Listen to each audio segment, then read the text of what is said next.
আসসালামু আলাইকুম সবাইকে, আশা করি সকলেই ভালো আছেন। আজকে একটা রিডিং এর খুবই গুরুত্বপূর্ণ, যেটাতে অনেক স্টুডেন্ট প্যারা খায়, অনেক স্টুডেন্ট হচ্ছে ভয় পায় যে এত বড় বড় রিডিং কিভাবে আসলে আমি বের করব, আমি রিডিং পড়বো কখন, আমি কখন প্যাসেজ পড়বো, কখন সলভ করব। ঠিক আছে, তো আজকে আমি দেখাই দেবো কিভাবে পানির মতো করে, একেবারে পানির মতো সহজ পদ্ধতিতে কিভাবে সলভ করতে হয়। ঠিক আছে, তো দেখেন এটা আইএলস 18-এর একটা প্যাসেজ থেকে।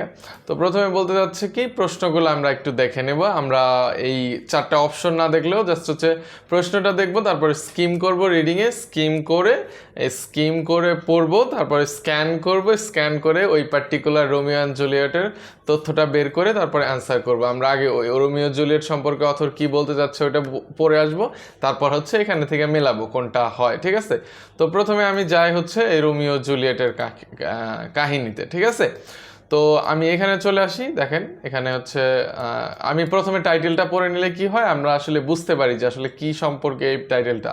দেখেন, the case for mixed ability classes.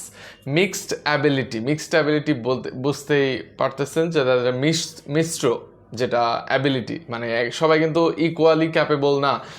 কেউ ম্যাথে ভালো, কেউ ওইটাই ভালো, কেউ নাচে ভালো, কেউ গানে ভালো, তাই না? তো এরকমের মিক্সড অ্যাবিলিটি ক্লাসে কেস করতেছে। কোনো কিছু কেস করা মানে হচ্ছে অ্যাডভোকেসি করা। কোনো একটা অথর এটার অ্যাডভোকেসি করতেছে যে কেন মিক্সড অ্যাবিলিটি ক্লাসটা ভালো। এর জন্য হয়তো উনি কোনো ব্যাকগ্রাউন্ড ইনফরমেশন আনবে, কেন মানুষ খারাপ মনে করে, তারপরে আবার বলবে যে কেন ভালো মনে করে। ঠিক আছে, তো আমি দেখি শুরু করি। রোমিও অ্যান্ড জুলিয়েটের কথা ছিল। এখানে দেখেন শেক্সপিয়রের রোমিও জুলিয়েট সম্পর্কে বলা আছে। তো আমি একটু আগে থেকে পড়ে আসি, তাহলে হচ্ছে এই কনটেক্সটটা বোঝা যাবে আসলে কোন কনটেক্সটে এটার কথা আসতেছে। ঠিক আছে, তো প্রথমে বলে, দেখেন কি বলে, পিকচার দিস সিন বলতে বোঝাচ্ছে একটা সিচুয়েশন ইমাজিন করুন। ঠিক আছে, একটা চিন্তা করুন, ভাবুন, এটা সম্পর্কে একটা ভাবুন। ঠিক আছে, it's an English literature lesson in a UK school.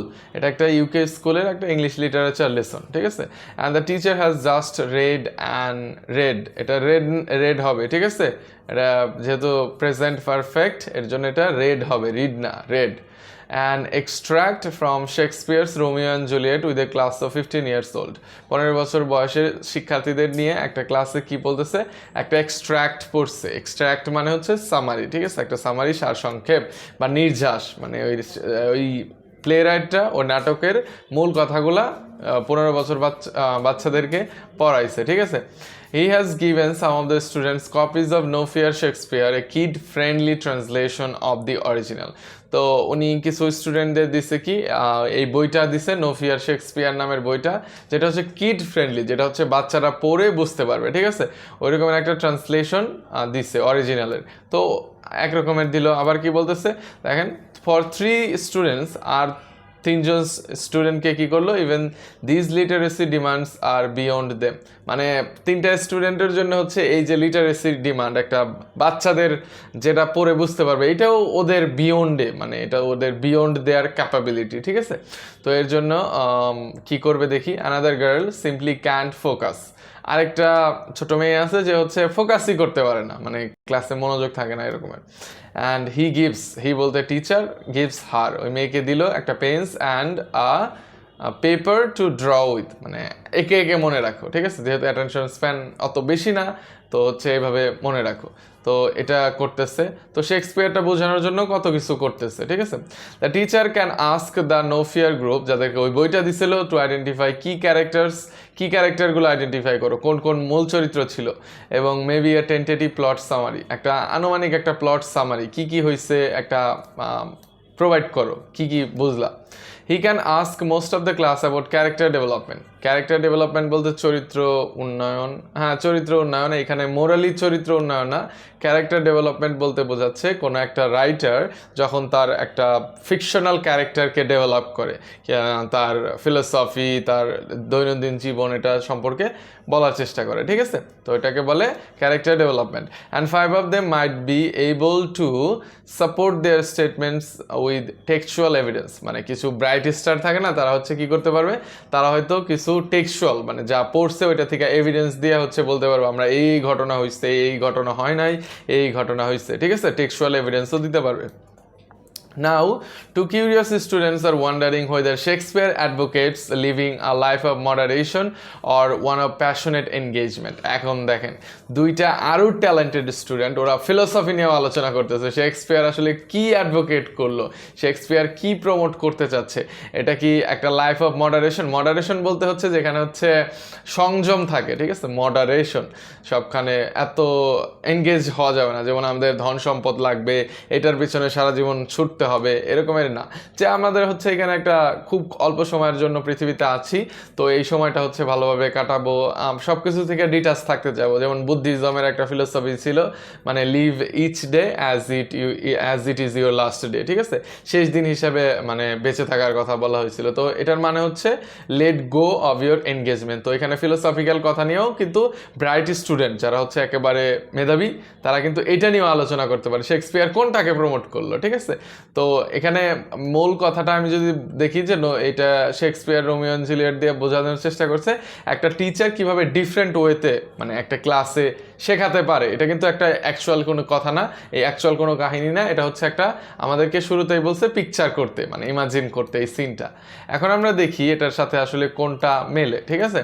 এখন দেখেন the writers describe Romeo and Juliet lesson in order to demonstrate, মানে রোমিও এন্ড জুলিয়েটটা লেসনটা এখানে ডিসক্রাইব করছে রাইটার, এই প্যাসেজটা, এই দুই পৃষ্ঠার যে প্যাসেজটা লিখছে উনি এটা ডেমনস্ট্রেট করছে, এটা ডিসক্রাইব করছে, বর্ণনা করছে।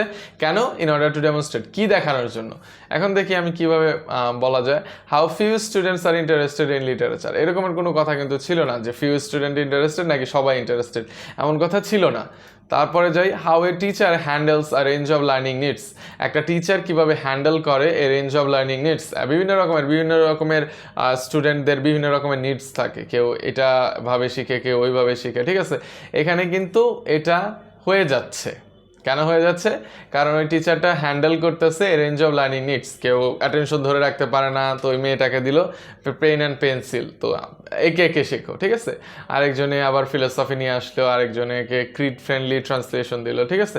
তো টিচার কি করতেছে? হ্যান্ডেল করতেছে বিভিন্ন রকমের লার্নিং নিডস, বিভিন্ন রকমের শিক্ষার যে একটা প্রয়োজনীয়তা বা বিভিন্ন রকমের শেখার যে একটা ধারা, এক একজন এক একভাবে শিখে, ঠিক আছে? কেউ ইউটিউবে টিউটোরিয়াল দেখে শিখে, কেউ টেক্সট বুক পড়ে শিখে, কেউ টিচারের কাছে শেখে, কেউ কোচিং থেকে শিখে, ঠিক আছে? আমাদের at the end of the day আমাদের হচ্ছে শিখতে হবে, আমরা যেভাবেই শিখি।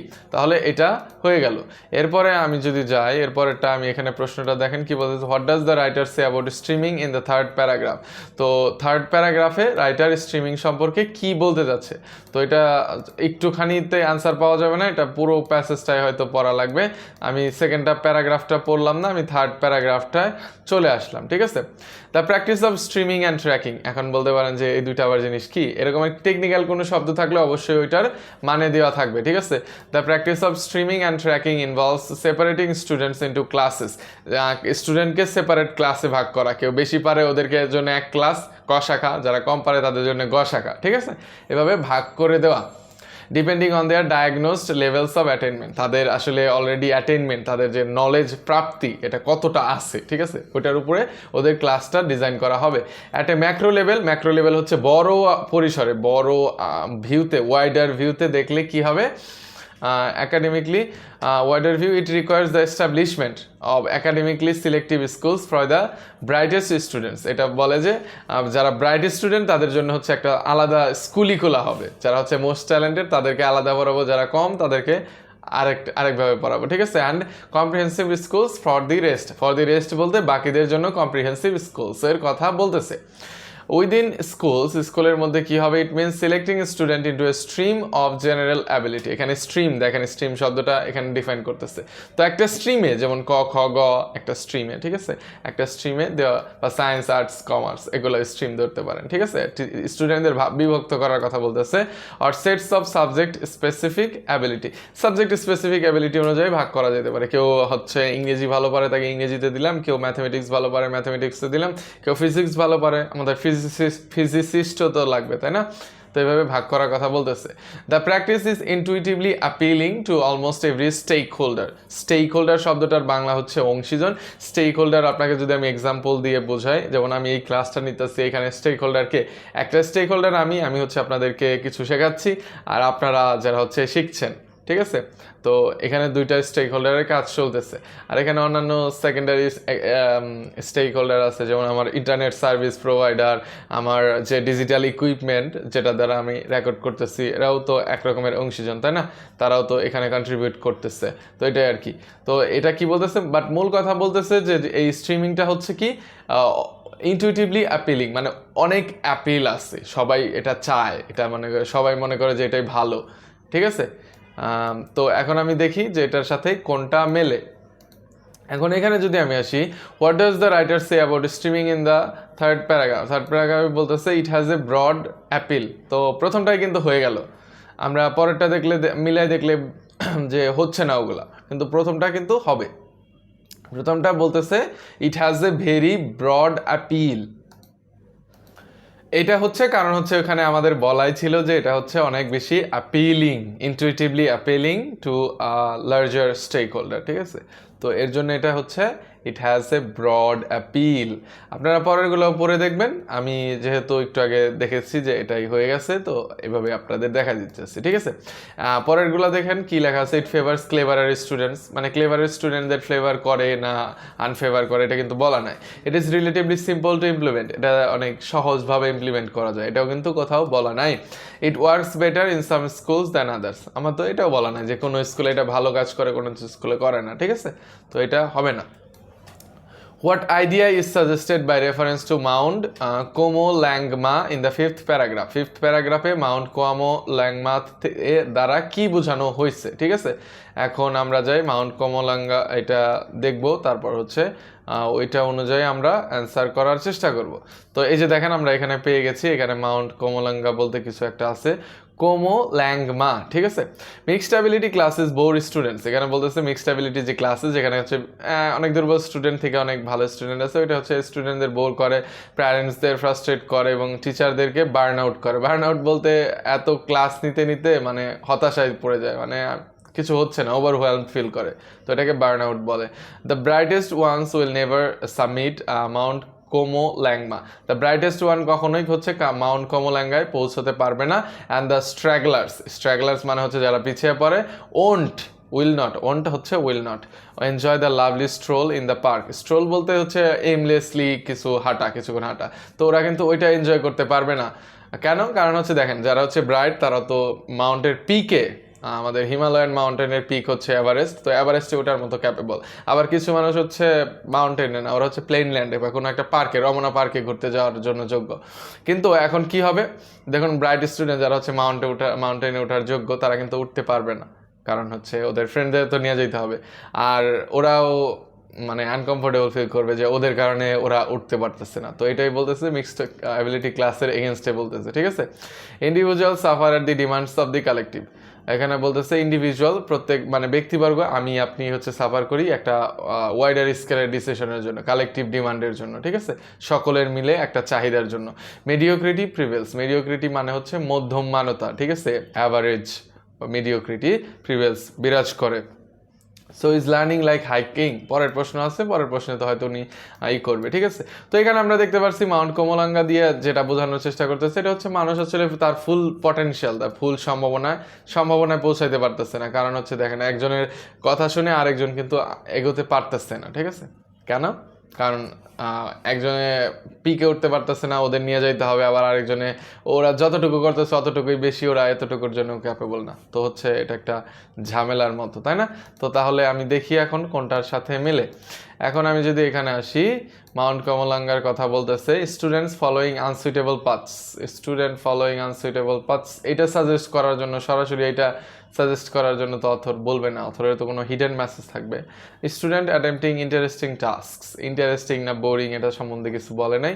Student not achieving their full potential, এটা কিন্তু হবে student not achieving their full potential. তারা কি যে যারা মাউন্টেন পিকে ওঠার যোগ্য তারা কিন্তু পিকে উঠতে পারে না, কারণ ওর ফ্রেন্ডের জন্য বসে থাকতে হবে, ঠিক আছে।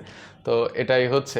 তারপরে শেষেটা দেখেন, what does the word scaffolding in the sixth paragraph refer to, scaffolding মানে কি বোঝাচ্ছে, ঠিক আছে। এখন আমি চলে যাই, স্ক্যাফোল্ডিং শব্দটা সিক্সথ প্যারাগ্রাফ যেহেতু বলেই দিছে, তাহলে আমাকে ওইভাবে আর কষ্ট করতে হবে না। সিক্সথ প্যারাগ্রাফ হচ্ছে এটা ফিফথ না, এটা হচ্ছে, হ্যাঁ এটা সিক্সথ, ঠিক আছে। 6th প্যারাগ্রাফে আমি যদি দেখি স্ক্যাফোল্ডিং, এই যে শব্দটা এখানে আছে, দেখেন কি আছে, তার আগের লাইন থেকে পড়ে আসি। The purpose of teaching is to provide and then gradually remove this scaffolding until they are autonomous. If we accept this model, it follows the streaming students with the similar JPDs. তো এটা বুঝতে হলে এখানে দেখেন বলতে চাচ্ছে কি, this scaffolding, this মানে কখনো কোনো কিছু দিস বললে বোঝায় এটার কারণে, এর মানে আগের লাইনগুলো আমাকে পড়ে আসতে হবে। তো একটু দেখেন এখানে কি বলতে যাচ্ছে, এই যে সবগুলো পড়ার দরকার নাই, বাট হচ্ছে মোটামুটি পড়ে দেখতে হবে। দিস ইজ দ্য গ্যাপ, একটা গ্যাপের কথা বলতেছে, যেটা হচ্ছে জেপিডি। জেপিডি হচ্ছে জোন অফ প্রক্সিমাল ডেভেলপমেন্ট। এটা একটা গ্যাপের কথা বলতেছে between what they can achieve with support. তারা সাপোর্ট পাইলে কতটুকু অ্যাচিভ করতে পারে, এই যে সাপোর্ট, টিচার, টেক্সট বুক এগুলো দিয়ে সাপোর্ট পাইলে কতটুকু অ্যাচিভ করতে পারে, এবং what they can achieve independently, তারা ইন্ডিপেন্ডেন্টলি কতটা অ্যাচিভ করতে পারে। ঠিক আছে, এরপর এটা দেখি, the purpose of teaching is to provide and then gradually remove this scaffolding. Scaffolding বোঝাচ্ছে এই যে সাপোর্টটা দেয়, এই যে সাপোর্টটা দিতেছে, এই সাপোর্টটা শুরুর দিকে ইনিশিয়াল স্টেজে এই সুযোগটা দেওয়া, পরবর্তীতে যখন হচ্ছে ওরা ভালোভাবে পেরে যাবে তখন হচ্ছে এই ইটা দেওয়ার দরকার নাই। ঠিক আছে, এই স্ক্যাফোল্ডিংটা করার দরকার নাই আনটিল দে আর অটোনোমাস, তখন হচ্ছে যখন তারা যখন পর্যন্ত না তারা স্বাধীন হতে পারবে, অটোনোমাস হতে পারবে। ঠিক আছে, তো এটার সাথে কোনটা যাচ্ছে আমি একটু দেখে নিই।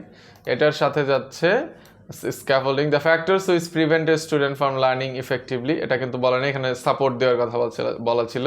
The environment where most of the students learning takes place, না এটা বলা নাই। The assistance given to student in their initial stages of learning, এটা কিন্তু হবে। কেন হচ্ছে অ্যাসিস্ট্যান্স মানে সাপোর্ট, মানে অ্যাসিস্ট্যান্স মানে হচ্ছে সাহায্য, তাই না? হেল্পের একটা সিনোনিম হচ্ছে অ্যাসিস্ট্যান্ট গিভেন টু স্টুডেন্ট, একটা স্টুডেন্টকে যতটা অ্যাসিস্ট্যান্ট দেওয়া হয় in their initial stages of learning. ঠিক আছে, তাহলে স্ক্যাফোল্ডিং বলতে বোঝাচ্ছে যখন হচ্ছে ইনিশিয়াল স্টেজে থাকে একজন লার্নাররা, ওকে আমি শিখাই দিলাম এটা ক, এটা খ। আপনারা যেমন অনেকে ইনিশিয়াল স্টেজে আছেন, তো আমি দু একটা এটা কিন্তু এমসিকিউ দেখাই দিলাম। ঠিক আছে, এমসিকিউ এখন হচ্ছে আপনাদের এমসিকিউ নিয়ে কোনো সমস্যা হবে না, এমসিকিউটা ইজিলি পেরে যাবেন। আমরা শুরুতে আপনারা যেহেতু, তাই জন্য আপনাদেরকে আমি স্ক্যাফোল্ডিং দিচ্ছি, পরবর্তীতে আপনারা একা একাই পারবেন। তো এই ছিল আজকের ক্লাসটা, যদিও 4টা এমসিকিউ সলভ করতে করতে এত সময় পর্যন্ত এসেছি, বাট আমি চেষ্টা করেছি আপনাদেরকে স্টোরি টেলিংয়ের মাধ্যমে বুঝিয়ে দেওয়ার, যাতে হচ্ছে আপনাদের সবগুলা সলভ করে না দিতে হয়। আপনারা পরবর্তীগুলা যে এরকমের স্টোরির কথা শুনে আপনারা আইডিয়া নিয়ে পরবর্তী আরও 10টা 15টা এরকমের এমসিকিউ সলভ করে ফেলতে পারেন। ঠিক আছে, তো এই ছিল আজকের লেসনটা, এই পর্যন্তই ছিল। তো আপনারা সবাই ভালো থাকবেন। আসসালামু আলাইকুম সবাইকে।